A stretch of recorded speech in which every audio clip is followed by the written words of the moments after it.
mujer, que nos platicará un poco más del programa y posteriormente dar inicio a la plática con Cristina. Muchas gracias y bienvenidos a todos. Tengo el micrófono cerrado. Hola, buenas tardes. Buenas tardes a todos y a todas los que nos acompañan en diferentes lugares del país. Buenas tardes a todos y a todas. ¿Me escuchan ahí? Por favor. Endecal, Inés, ¿me ayudan a confirmar si me escuchan, por favor? Hola, buenas tardes. ¿Ahí me escuchan? Excelente. Excelente, me parece que estaba con algunas fallas técnicas. Bienvenidas a todas y a todos en esta charla que vamos a tener el día de hoy. Me da mucho gusto estar con ustedes. Sé que nos acompañan desde diferentes lugares del país. Bienvenidas. Y bueno, me presento con ustedes. Mi nombre es Isabel Ruiz. Yo colaboro con ProMujer como líder del proyecto de atención al cáncer de mama, de atención integral al cáncer de mama. Y les cuento un poco. Desde octubre del 2020, ProMujer comenzó la campaña de sensibilización y concientización del cáncer de mama entre mujeres de México y de América Latina. Lo que buscamos es promover la prevención y la detección oportuna del cáncer de mama. En esta misión se han sumado Avon, FUCAM, y ahora también está sumando esfuerzos en esta iniciativa Bayer. Hoy queremos explorar los roles de la familia, de la pareja, de los hijos, de los amigos durante esta enfermedad, con recomendaciones puntuales. Por eso nos acompaña el día de hoy Cristina Sierra, quien es psico-oncóloga en FUCAM. Cristina cuenta con una maestría en psicología con residencia en medicina conductual por la UNAM. Ha participado en proyectos de investigación con pacientes oncológicos y con enfermedades crónico-degenerativas. Ha presentado ponencias a nivel nacional e internacional y actualmente forma parte de los comités de investigación y ética en investigación en FUCAM. Bienvenida, Cristina, gracias por estar con nosotros el día de hoy. Muchas gracias por la invitación, Isa. Es un honor estar aquí y sobre todo creo que esta plática va a ser muy provechosa para todas las personas y familia que está interesada en este tema que es muy importante en la cuestión oncológica y el cáncer de mama. Gracias. Muchas gracias. Sí, y como bien dices, hablar de cáncer de mama el día de hoy es muy pertinente, es muy necesario. ¿Por qué? Pues en 2019, se presentó la tasa de incidencia en cáncer de mama más alta en México. Todos los días se identifican mujeres que tienen cáncer de mama, se identifican nuevos casos. Y esta es una enfermedad que afecta no solo a mujeres de 40 años o más, sino también a las mujeres jóvenes a partir de los 20 años. Los investigadores siguen haciendo su labor para descubrir, pues, cuál es el origen del cáncer, cuál es el origen del cáncer de mama, pero hoy lo que sabemos es que hay muchos factores. Tiene que ver la herencia familiar, tiene que ver en qué edad empezamos a menstruar, si nos embarazamos, a qué edad nos embarazamos, cuándo dejamos de menstruar, cuáles son nuestros hábitos alimenticios, si fumamos. Hay muchos factores. Por eso es tan importante hablar de prevención y de detección oportuna, porque el cáncer de mama es una enfermedad que si se detecta a tiempo y se trata a tiempo, es posible superarla. Y bueno, hablando de prevención, Cristina, y de detección oportuna, empecemos por ahí. Incluso hacer nuestra autoexploración o ir a hacernos una mastografía, pues nos puede costar trabajo, nos puede poner nerviosas. ¿Esto le pasa a todas las mujeres? ¿Es algo frecuente? Pues les pasa a algunas mujeres, no a todas. Si tomamos en cuenta que en México no tenemos esta cultura, sobre todo de salud, de prevención, salud preventiva. Desafortunadamente en México es más la medicina curativa y no preventiva.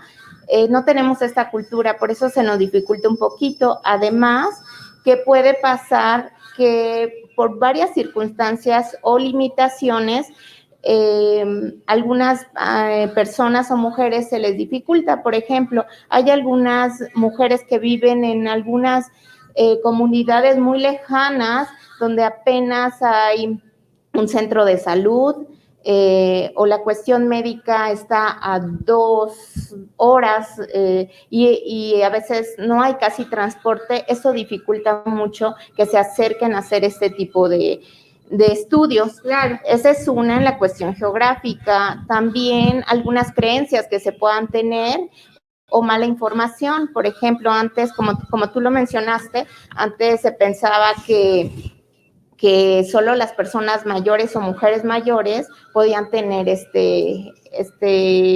enfermedad.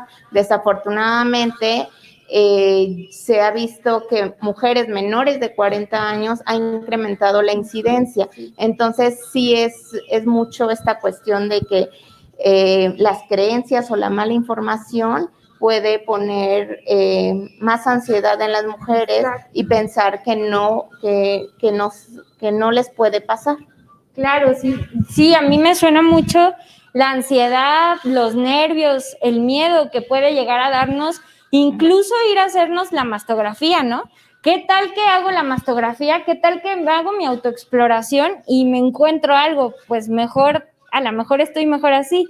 Pero la verdad es que es fundamental hacer todas estas medidas de prevención y de identificación oportuna para, pues como les decía hace un rato, si se hacen estas labores a tiempo, si el cáncer se detecta en un momento temprano, se puede superar, ¿verdad? Exactamente, además de que los costos son menores, los tratamientos son menos invasivos y tienen mejor pronóstico en cuestión de calidad de vida también. Y cuéntanos un poco, ya di el paso, ya fui a hacer mi mastografía, ya hice mi autoexploración y ya sé que mientras me reviso o cuando hago mi mastografía identifico algo raro, algo sospechoso. ¿Cómo le cuento a mi familia? ¿Cómo los involucro? Incluso si ya tengo un diagnóstico de cáncer, ¿qué puedo hacer para contarles, para explicarles la situación y para decirles cómo me siento? Bueno, sí, es muy importante, en primer lugar, siempre hablar con la verdad. La paciente va a decidir, esta mujer va a decidir con quién quiere compartir esta información. Entonces, se recomienda que no se haga por teléfono, que no se dé una comunicación por teléfono ni por mensajes, este tipo de noticias, y que haya una reunión donde no haya algo que los pueda interrumpir y que los distraiga. Y básicamente sería hablar un poquito sobre esta cuestión de decirles, poner el nombre del diagnóstico, básicamente, y comenzar a decir que desafortunadamente... ¿Me permites un segundo? Creo que tenemos aquí un problema con el audio. Sí. Entonces vamos a dar un segundito para ver si lo podemos corregir. Muy bien, probamos aquí, ¿sí está mejor? ¿Está mejor ahí? Sí. Ok, me parece que está mejor. Bien, entonces nos decías que a la hora de comunicarnos con la familia, estábamos hablando sobre cómo le decimos a la familia sobre que tenemos una sospecha de que pudiéramos tener algo en nuestras mamas o incluso nuestro diagnóstico. Nos decía Cristina que es muy importante hablar con la verdad, ¿no? Siempre decir la verdad. Claro. Y hacerlo de preferencia, decías, de forma presencial. Exactamente, en una reunión familiar, con las personas con las que la paciente quiere compartir esta noticia. Y sobre todo dar la información clara, y a veces la paciente no tiene siquiera un panorama claro, entonces va a haber muchas preguntas tanto de ella como de sus familiares. Entonces hay que ir dando esta información poco a poco. A veces no se tiene toda la información, sería mucha información y por lo tanto hay que darla poco a poco. También algo bien importante en la familia, recordemos que puede haber niños. Claro. Depende de la edad, es como les vamos a hablar. En pocas palabras, nos vamos a bajar a su nivel en la cuestión de que los niños tienen, porque están en desarrollo, tienen otro tipo de pensamiento y desarrollo neurológico propio del desarrollo humano. Pero lo que se tiene que hacer es involucrarlos en esta situación, decirles la verdad, la comunicación, no hay que ocultarles nada, eso es muy importante, tiene que ser concreta y también se les tiene que preguntar. Un ejemplo, se les puede decir, bueno, ponerle el nombre de la enfermedad, decir por qué va a tener que ir muchas veces al médico, por qué tiene que estar yendo al hospital, qué es lo que hacen en el hospital, explicarles. Algunos niños no saben que posiblemente que es un hospital, y explicarle todo esto. Involucrarlos, darle toda la información, es una forma, obviamente, de que ellos participen y puedan ayudar desde su nivel. Algo que nos ha ayudado mucho, que yo trabajo mucho, es que los niños a veces mandan cartitas con sus preguntas y a veces los niños, por ser menores de edad, no pueden entrar a un hospital, o porque están en otro estado. Algunas mujeres vienen de muchos estados fuera de la Ciudad de México, y entonces se dificulta un poquito. Entonces lo que se hace es que nos manden sus cartitas y los vamos respondiendo, todas las dudas que tengan. Una forma de saber si el niño entendió es que cuando esté con mamá le pregunte, bueno, ¿tienes alguna duda de esto que te expliqué? ¿Qué otra duda tienes? Hay algunos niños, recordemos que todos somos diferentes, hay algunos niños que por cuestión de personalidad pueden ser un poco más callados y no quieran hablar. Hay que darles su tiempo, también hay que respetar eso, y solo decirles, en cualquier momento que tengas dudas, puedes acercarte y preguntarme. Obviamente, conforme va pasando y avanzando el proceso en la evolución del tratamiento, puede haber cambios físicos y que les surja dudas a los niños.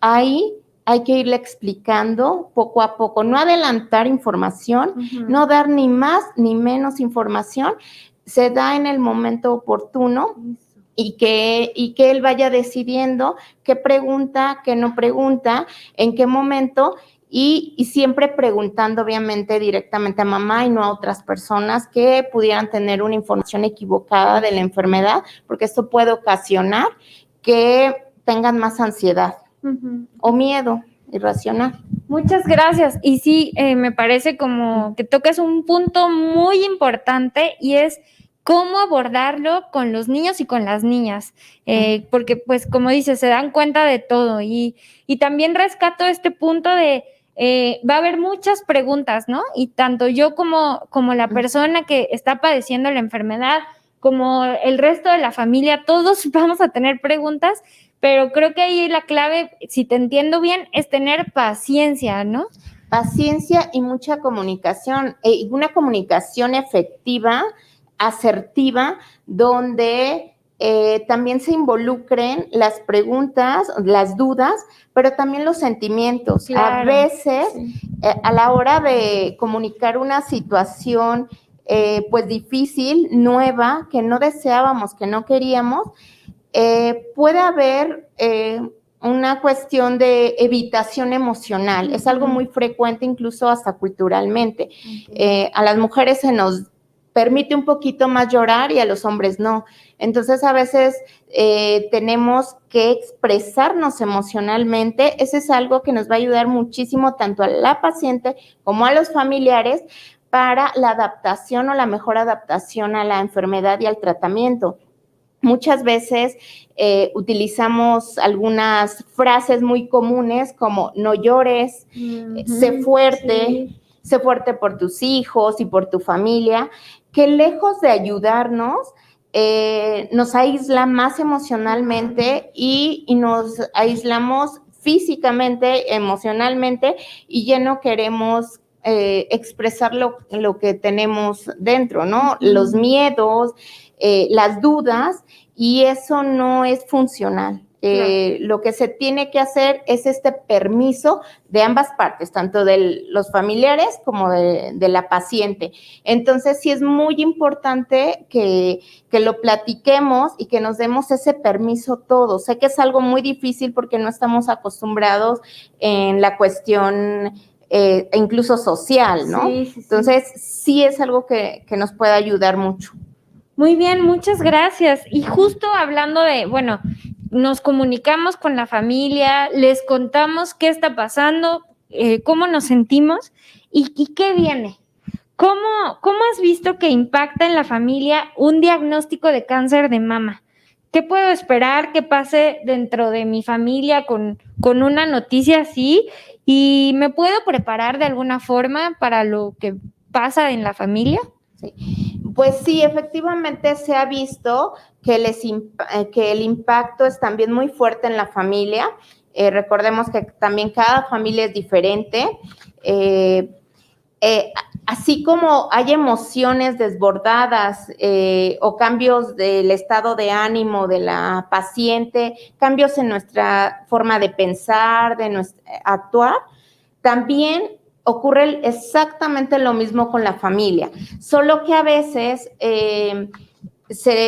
solo se ve en la paciente o se pone mucha atención en la paciente, pero descuidamos un poquito a la familia. Recordemos que la familia y la paciente también son importantes y son, se podría decir que uno mismo, ¿no? Porque también la familia va a ayudar mucho en el apoyo a este proceso de enfermedad. Entonces, puede haber alteraciones y por eso es muy necesario y deseado que si empiezan a notar estas Sí. alteraciones, hay un periodo de adaptación. Claro que va a mover esto como mencioné, en las emociones, en la forma de pensar, de actuar.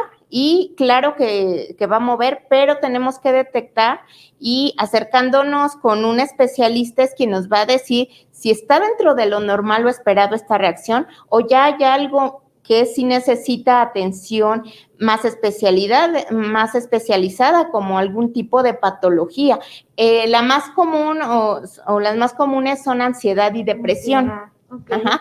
Pero sí es necesario estar al pendiente de las reacciones emocionales.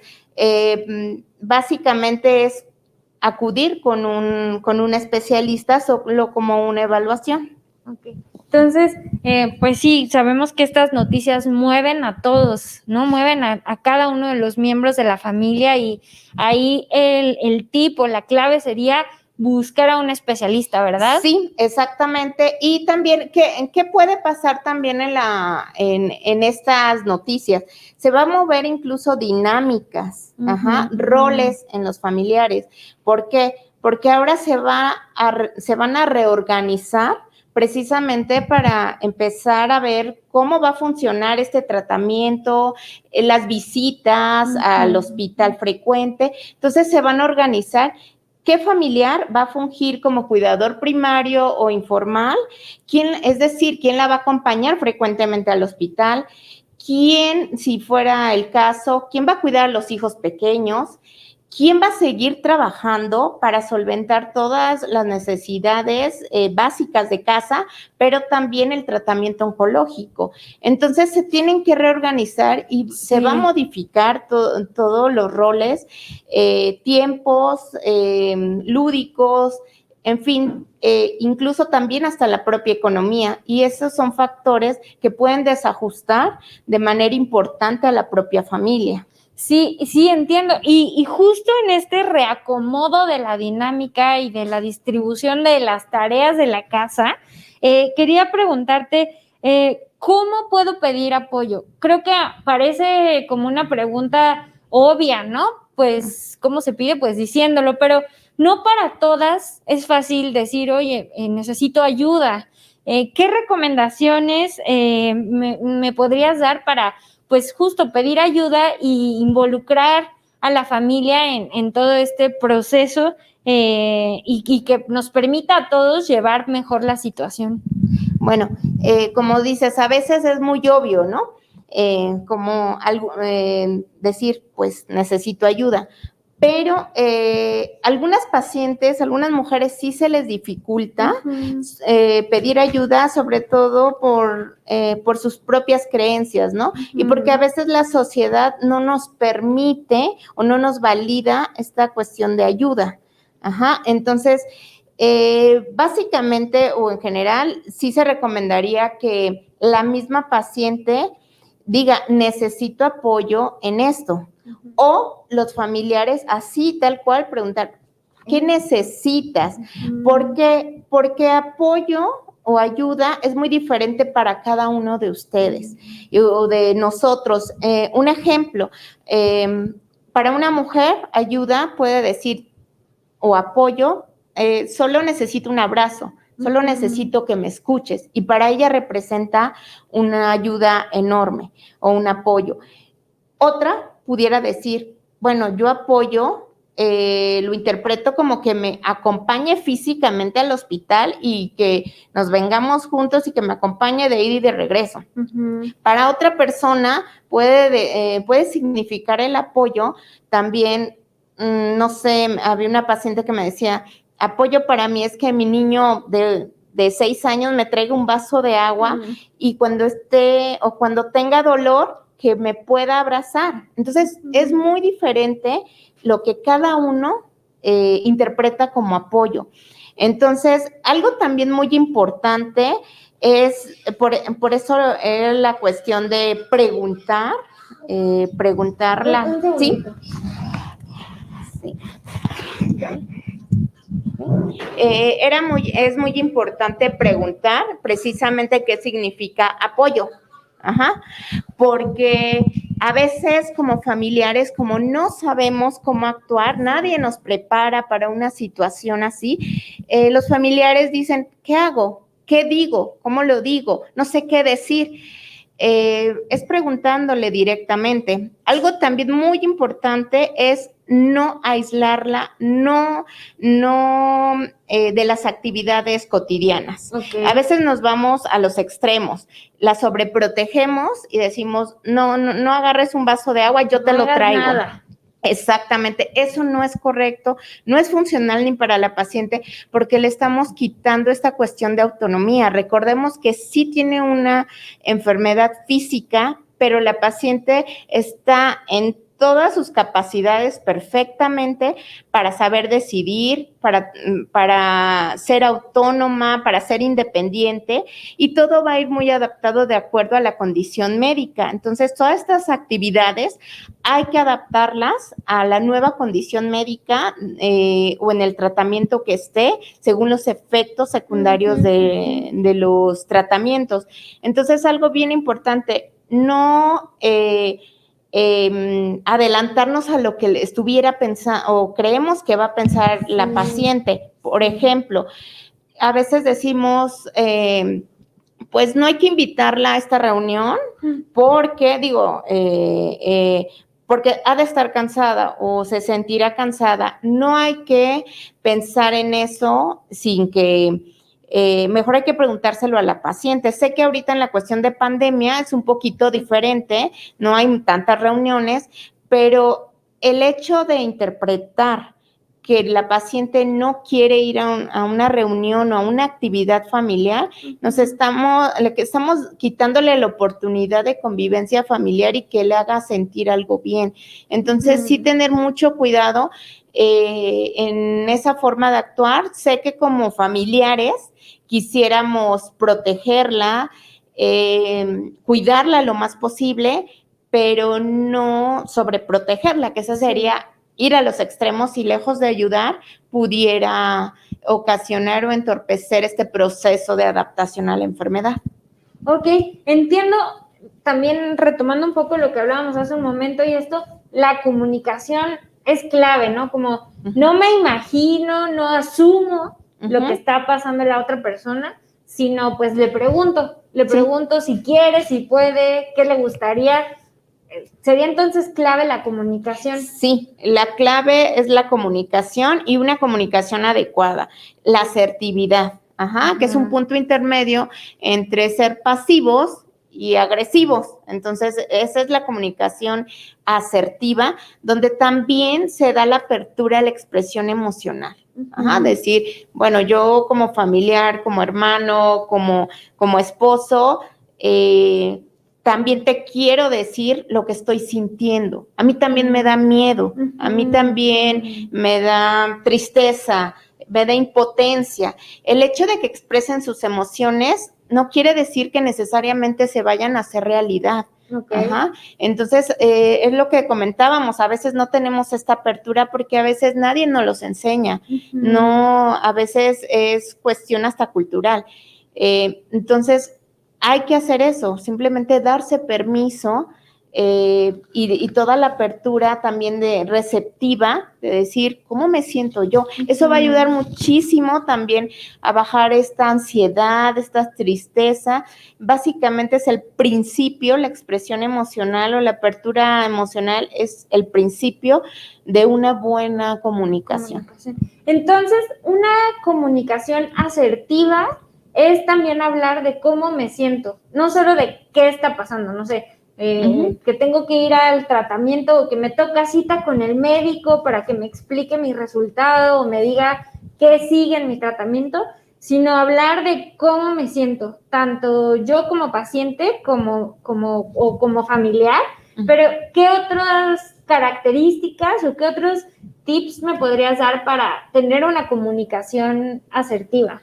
Ok, eso también tiene que ver mucho en la cuestión de la relación con esa persona, si es si el familiar es muy cercano o no, pero básicamente es darse este permiso, como te mencionaba, es darse este permiso y algo que funciona mucho también es incluso acompañar a su familiar a las consultas, sobre todo para preguntar. Se ha visto que muy buena respuesta en la cuestión de disminución de la ansiedad, tanto en pacientes como familiares. Se ha visto que si están informados, tanto en la cuestión de enfermedad que es, tipos de tratamiento y la evolución de esta enfermedad, obviamente preguntándole a su médico tratante, eso es algo muy importante, no buscando en internet. Sabemos que en internet hay información buena o mala, pero sabiendo buscar, hay muy buena información, pero si no sabemos buscar, también encontramos información errónea, que lejos de ayudarnos a sentirnos bien o bajar los niveles de ansiedad, nos ponen más ansiosos. Entonces, sí necesitamos dirigirnos con el especialista, con el oncólogo, para que nos explique. Y obviamente acompañando el familiar a la paciente para que pudiera preguntar algunas dudas que también puede tener la familia. Eso también es un apoyo, esa es una forma de comunicar también más lo que siente. Muy bien, muchas gracias.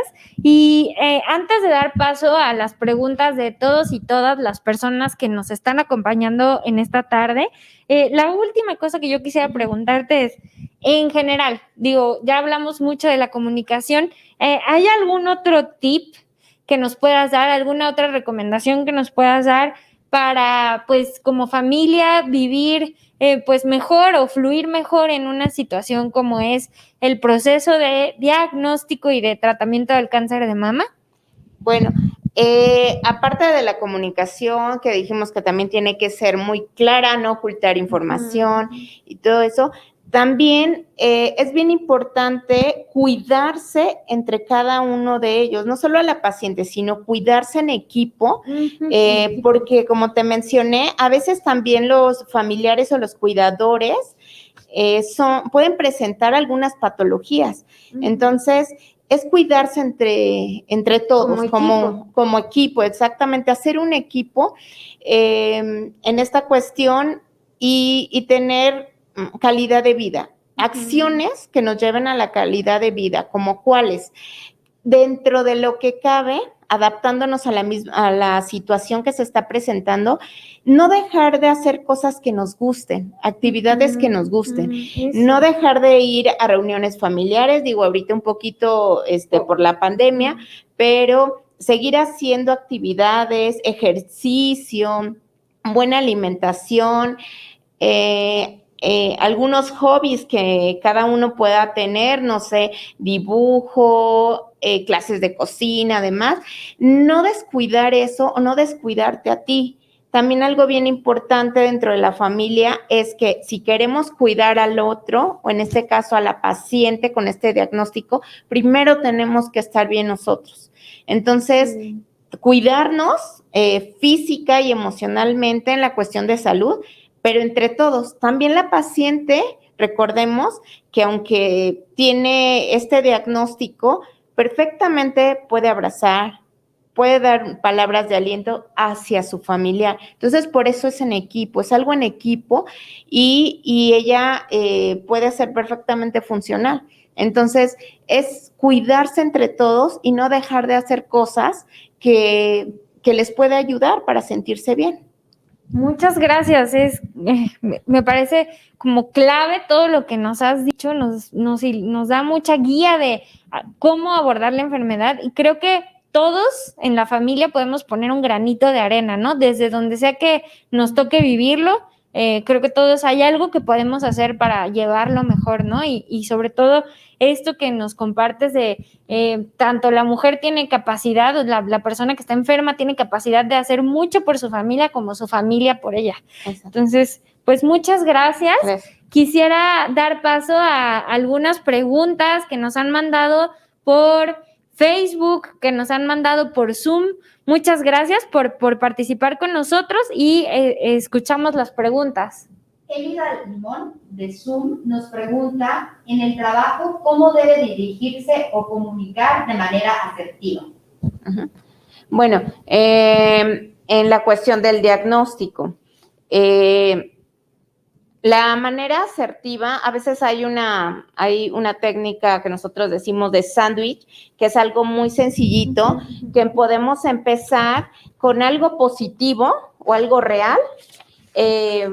Hagan en cuenta que las tapas de pan son lo positivo, lo real, y el relleno es lo que queremos expresar o comunicar, básicamente. Entonces tenemos que dar una cuestión de empezar a decir, por ejemplo, lo bueno, lo positivo, y terminar con algo positivo. Pero comunicando lo deseado. En el trabajo, si les toca comunicarlo con el jefe, empezar diciendo, bueno, como sabe, he tenido algunos problemas de salud, sé que usted es una persona que se preocupa por sus empleados, y desafortunadamente me acaban de dar el resultado positivo a cáncer. Sé que con usted puedo contar para ver esta cuestión de trabajo, cómo la podemos solucionar. Ok, entonces, como que retomando es decir la verdad y lo que pues uno está sintiendo también, ¿no? O sea, como que en el trabajo pues es un poco seguir las recomendaciones que ya nos habías dado de decir las cosas reales, lo que está pasando y cómo nos sentimos y un poco, pues, qué necesitamos, ¿no? Como lo que decías, sé que usted me puede apoyar, etcétera. Exactamente, también y decir, pues, cómo nos sentimos y lo que está pasando, efectivamente. Muy bien, muchas gracias, Cristina. No sé si tenemos alguna otra pregunta. También preguntan sobre las mastografías, si son peligrosas o si se recomienda un escáner de mama versus una mastografía. Bueno, es que eso básicamente nos podemos guiar por la edad. Para mujeres mayores de 40 años, sí se recomienda mastografía. Para mujeres menores de 40 años, ultrasonido y autoexploración. Puede pasar que si el médico especialista lo requiere, aunque tengan menos de 40 años, sí les pueden hacer una mastografía, pero eso ya es un caso muy específico. Y las mastografías realmente hay como un mito en la cuestión de que tiene mucha radiación. Tiene una cantidad mínima de radiación que no afecta y es mínima. Entonces no hay que tener miedo por esa parte, porque muchas pacientes o muchas mujeres no se la hacen porque dicen es que me van a radiar y me van a radiar, pero es una radiación mínima que no afecta de ninguna manera en la cuestión del estudio, y obviamente se da cada cierto tiempo, no se la pueden hacer cada mes ni nada, a menos que lo requieran, pero por eso es anual. Okay. También en Zoom nos preguntan que si es regla que una paciente que haya tenido cáncer a los 5 años vuelva a presentar dicha enfermedad. No, no es una regla. Se dice que son supervivientes después de 5 años porque las investigaciones nos mencionan que hay mucho, después de ese tiempo, contando desde el último tratamiento que se le realizó a los 5 años, hay mucho, pero mucho menos probabilidades de que regrese el cáncer. Es bajísimo. Puede pasar en un mínimo porcentaje que pueda regresar, pero no siempre. Entonces, después de 5 años se les dice sobrevivientes o supervivientes, precisamente por la poca y muy baja probabilidad de que vuelva a presentarlo. Sara González, también de Zoom, nos pregunta si después de que te hacen una biopsia en un pecho y sale negativa, ¿cuánto tiempo debe de pasar para que te vuelvas a checar? Bueno, es que ahí si sale negativa y ya con los estudios también de imagen se vio que no es algo maligno, el médico, según las características de la paciente, va a determinar en cuánto tiempo de seguimiento. Algunas pacientes, por ejemplo, se les dice, se le va a dar un seguimiento a 3 meses o a 6 meses, solo para ver si pudiera haber alguna otra modificación o anormalidad. Pero no es una regla o no existe así como un tiempo específico para decir, bueno, ¿cuánto tiempo después? Recuerden que se juntan todas las cuestiones de imagen, estudios de patología y la cuestión médica para dar un diagnóstico más certero, pero no hay un tiempo así. Como depende de cada caso, me imagino. Sí, precisamente sí, tiene que ver mucho el caso donde hay pacientes que sí las tienen que ver más seguido y hay otras que no. Muy bien. Diana González de Facebook nos pregunta ¿cómo debe de informar un médico o una médica el diagnóstico de cáncer a la paciente? Generalmente los médicos hay un manual que se llama de malas noticias, un protocolo de malas noticias, pero básicamente es en el consultorio, sin ningún tipo de interrupción. Si hay un familiar presente es mejor para comunicarles la noticia, pero básicamente es retomar todo lo que ha pasado la paciente y decir, bueno, por ejemplo, doña Sara, como sabe, usted se encontró una bolita, vino a estudios y se les hizo todos los estudios necesarios para saber, para determinar qué problema de salud tenía. Se le hizo la biopsia, se mandó a patología, pero ya están aquí los resultados. Desafortunadamente salió positivo para cáncer. Es algo que no quería escuchar, que probablemente no quería escuchar, pero no sé si tiene alguna duda sobre esto. Entonces el médico tiene que empezar o darse la apertura para que empiecen a preguntar los familiares o la paciente, y también se vale porque puede suceder que la paciente y el familiar puedan llorar o tener alguna reacción emocional. Hay que darle su espacio. También no decirle tranquila, ya no llore, sino darle un espacio, unos minutos, respetando esta cuestión de la reacción emocional.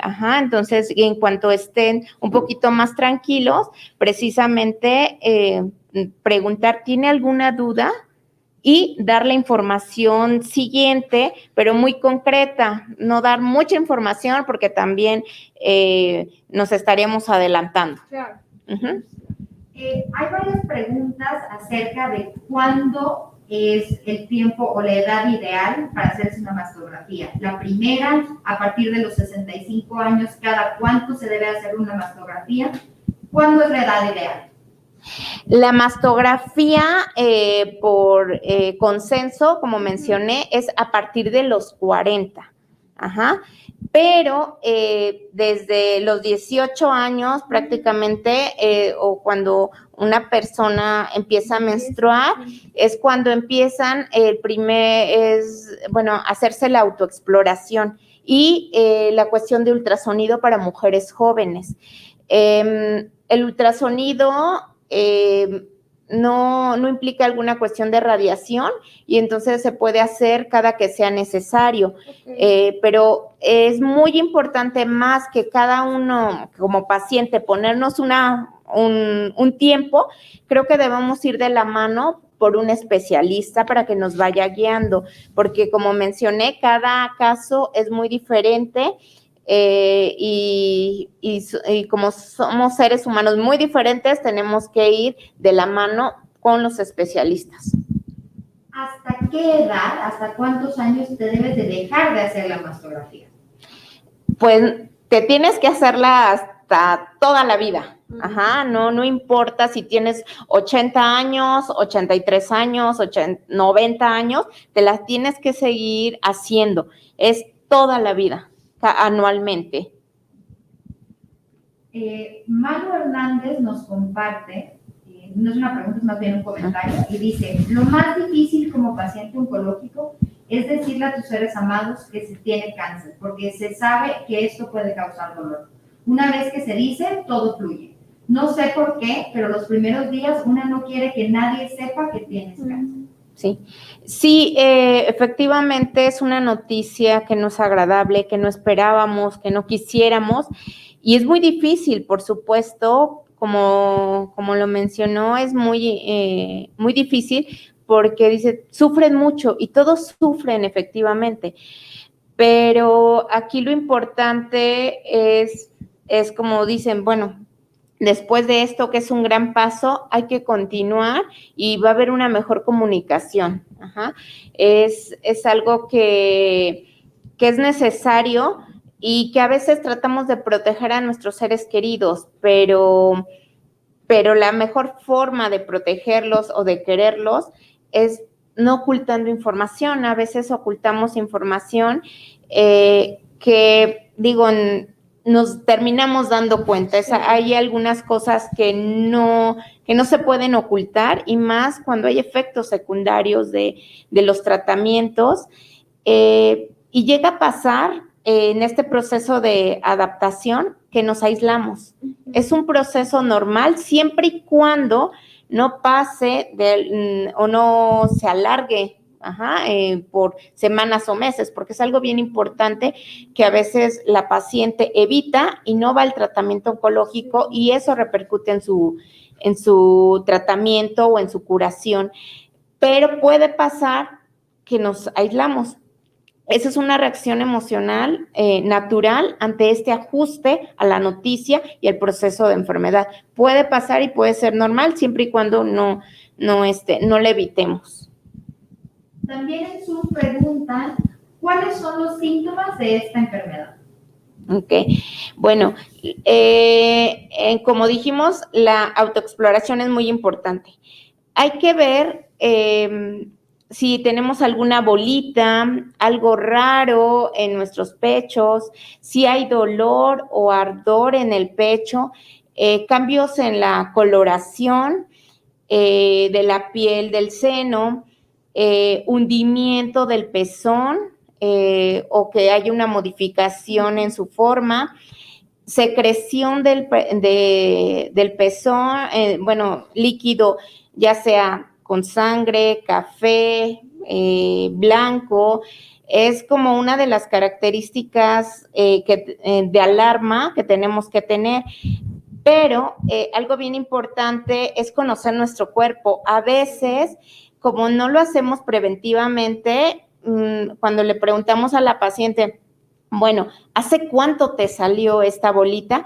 Dice, no sé, no me había dado cuenta porque yo nunca me revisaba. Si no conocemos nuestro cuerpo, no podemos ser más conscientes de cuándo nos salió, si es normal o no, si ya no sé si hay algún nódulo, algún ganglio, si aparece o desaparece, no sé, durante la menstruación. No sabemos diferenciarlo porque no nos conocemos. Entonces, básicamente es conocer nuestro cuerpo, explorarlos una vez al mes, por lo menos, y estos signos que mencionaba, básicamente en un cambio en los senos. Una paciente pregunta, hace un comentario y dice, desde hace 3 años me sale líquido de un seno. Tengo 30 años y me realicé la mamografía y un ultrasonido, pero dicen que todo está bien. Quisiera saber por qué me sale. ¿Alguna orientación? Ok. Bueno, si ya le mencioné, ya fue con un especialista y le dijeron que todo está bien, seguramente, no sé si le habrá hecho algún otro estudio donde se estudia precisamente ese líquido. Okay. Hay otro estudio de patología, que es citología, donde estudian ese líquido, no solo la cuestión, entonces ya no entra solo la cuestión de imagen, sino de patología. Entonces tienen que hacer un estudio a ese líquido para ver si es normal, si no, o producto de algún cambio hormonal, pero sí necesitan hacer ese estudio, es muy importante, o acudir a un especialista, no sé si fue con un ginecólogo, ir incluso con un oncólogo, sí, ya, para que esté más segura, y obviamente con estas características sí tendría que estar más al pendiente o sus chequeos más constantes, pero sí tiene que haber alguna respuesta ante estos síntomas. Rocío de Facebook nos pregunta, ¿qué tipo de ejercicio es bueno hacer después de tener una mastectomía? Bueno, es que hay diferentes tipos de mastectomía. Primero hay unos ejercicios de rehabilitación que el fisioterapeuta es el especialista indicado para darle los ejercicios adecuados para que haya una rehabilitación en sus movimientos, pero básicamente también tiene que ver cuántos ganglios le quitaron, porque eso va a determinar a qué grado de funcionalidad va a tener, sobre todo ese lado del brazo, y si puede cargar o no mucho en la cuestión muy pesada o no. Básicamente con el fisioterapeuta es el indicado para que la evalúe y que le dé los ejercicios indicados, porque hay muchísimos tipos de mastectomía donde sí tienen que tener ciertos cuidados, algunas más, algunas menos, y yo creo que es una evaluación muy individual. Ajá, y el indicado es fisioterapia. Una paciente también pregunta si es normal presentar dolor punzante en algunas partes del cuerpo durante las quimioterapias. Puede pasar algunos efectos secundarios. Hay que platicarlo con su oncólogo. Recordemos que es como es un médico tratante. Cada consulta les va a preguntar cómo se sienten, qué cambios han tenido, y el oncólogo va a determinar si es normal o no. Dentro de las quimioterapias también hay diferentes tipos de quimioterapias donde los efectos secundarios son variados. Entonces no podemos generalizar. Tenemos que ver si eso es esos síntomas son a partir de la quimioterapia, o también hay un problema de salud que le antecede y que se agravó durante este proceso de tratamiento. Entonces sí hay que preguntarlo directamente con el oncólogo. También preguntan qué alimentos se deben de evitar durante la quimioterapia. No hay alimentos prohibidos, se dan recomendaciones, sobre todo para que digamos que durante la quimioterapia se vuelve más sensible toda la parte gástrica, y eso implica desde la boca hasta el final del aparato digestivo. Más que nada es para que se lleve una alimentación más blanda, pollo o más noble, para que haya menos efectos secundarios o que no tengan tantas molestias gástricas. No hay algo como prohibido, pero se dan recomendaciones, sobre todo por la cuestión de prevención. No comer alimentos crudos, pescados crudos, también por algún tipo de infección que puedan generar estos alimentos. Básicamente, también tiene que ver mucho si la paciente tenía gastritis o colitis anterior o como antecedente antes de la quimioterapia, y que ya trae como una sensibilidad adicional, pues le quitan ciertos alimentos que las distiendan, que sean agresivos, o el picante. Pero eso tiene que ver también cómo lo va aceptando la paciente y cómo lo va procesando su sistema digestivo. Se vuelve muy sensible efectivamente con la quimioterapia, pero no hay alimentos prohibidos, pero sí tiene que ser una higiene pues adecuada, verduras, la preparación tiene que estar pues carnes bien cocidas, como dije, sin que estén crudas, como el pescado, verduras y algo muy noble, que es básicamente pescado bien cocido y el pollo. La carne roja o la carne de cerdo es un poquito más difícil para la digestión. Preguntan que si el cáncer se puede generar por algún golpe fuerte en el pecho. No, ese es uno de los mitos más comunes. No lo provoca un golpe fuerte. A veces las pacientes se dan cuenta de eso porque les dolió y entonces empiezan a revisar. Ajá, pero no es de que lo provoque, ese es un mito muy frecuente, pero no, eso es totalmente erróneo. Una paciente comenta, hace 4 meses me operaron de ambos senos porque me quitaron unos quistes. A los 2 meses me volvieron a salir. ¿A qué se debe? Ya que no tomo anticonceptivos y trato de comer lo más sano posible. Ok, ahí tendríamos que ver, dentro de las patologías mamarias hay benignas y malignas. En este caso el cáncer es maligno, pero hay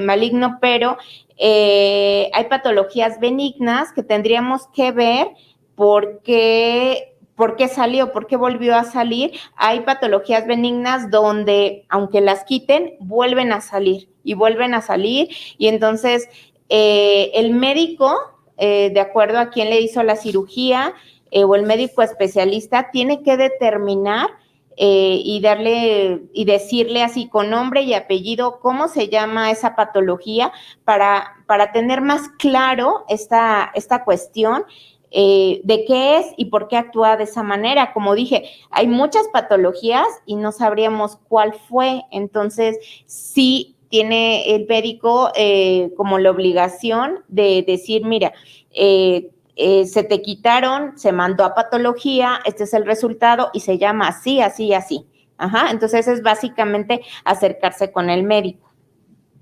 Y hay varias personas que preguntan en dónde pueden atenderse, en dónde podrían tener más información, en qué instituciones podemos atender. Bueno, aquí en FUCAM tenemos es una unidad hospitalaria donde tenemos todo lo necesario desde el diagnóstico, los estudios necesarios, los médicos especialistas que nos ayudan, sobre todo los oncólogos, los cirujanos oncólogos y el tratamiento integral como los cuidados paliativos, donde viene nutrición, fisioterapia, etcétera. Aquí estamos equipados con toda la cuestión de la mejor atención y solo hay que venir incluso a programar su cita cotidiana y preventiva de mastografía. Ajá, pero aquí tenemos todo y pueden sentirse en la mejor, digamos, en toda la confianza de venir. Muy bien, pues el tiempo se nos está terminando. Les agradezco mucho a todas y a todas las personas que se conectaron desde diversas zonas del país y que nos están escuchando y que participaron con sus preguntas. Nos apena que quizás no alcanzamos a contestar todas, pero como dice la doctora, siempre habrá la posibilidad de informarnos a través de FUCAM. Muchas gracias también a Bayer, que nos invitó el día de hoy a hacer esta charla. Gracias, Cristina. Gracias. Y como ProMujer también es un gusto para nosotras acompañarles y platicar con todas y todos ustedes el día de hoy. Quiero recordarles que tenemos el chat, este chat que está disponible a través de Facebook, a través de la web de ProMujer Salud y también a través de WhatsApp.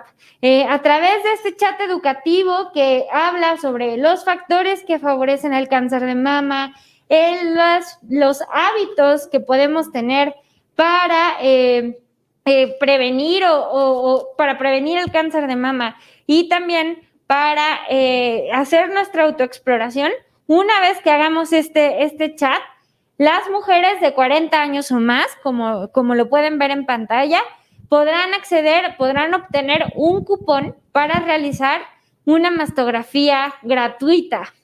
Entonces, pues queremos invitar a toda nuestra audiencia a que pueda entrar a este chat y pues aprovechar la oportunidad de estar al pendiente de su salud. También pues les quiero recordar que pueden acercarse a FUCAM a través de sus redes sociales y que además FUCAM tiene sedes no solo en la Ciudad de México, también están en Chiapas, en Morelos y en Oaxaca. Por si tenemos personas que nos escuchan desde estos estados, que sepan que también se pueden acercar a FUCAM en otras zonas del país y también contarles que ProMujer acaba de abrir un consultorio donde con mucho gusto podremos orientarles en Monterrey. Entonces, pues, les agradezco mucho nuevamente por el espacio, Cristina. Un gusto Gracias. platicar contigo. Creo que toda la información que nos diste fue súper valiosa. Y pues le paso la palabra a Inés. Gracias, Inés, por la invitación. Fue un gusto estar aquí con ustedes. Gracias.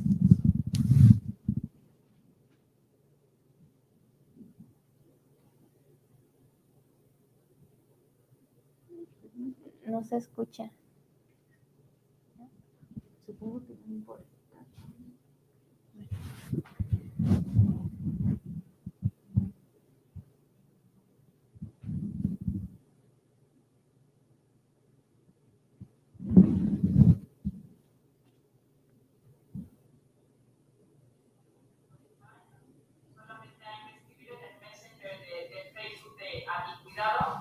Escribir la palabra AMI1 y seguir las instrucciones que te van a ir diciendo, y así te va a empezar a poder ganar una mastografía en la clínica de salud digna de su preferencia. Entonces, pues aprovechen esta oportunidad que nos están regalando.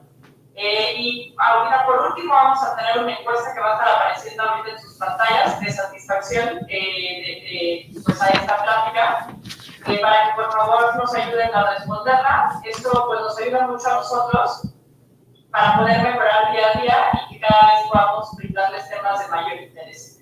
Entonces, pues otra vez, muchísimas gracias a todos por estar hoy con nosotros en esta sesión de Carmen Rosa. Esperemos les haya gustado mucho, y para los que no pudieron acompañarnos, la vamos a estar publicando posteriormente en nuestra página de Facebook de Carmen México. Saludos a todos, cuídense mucho y que tengan una bonita tarde. Hasta luego. Gracias.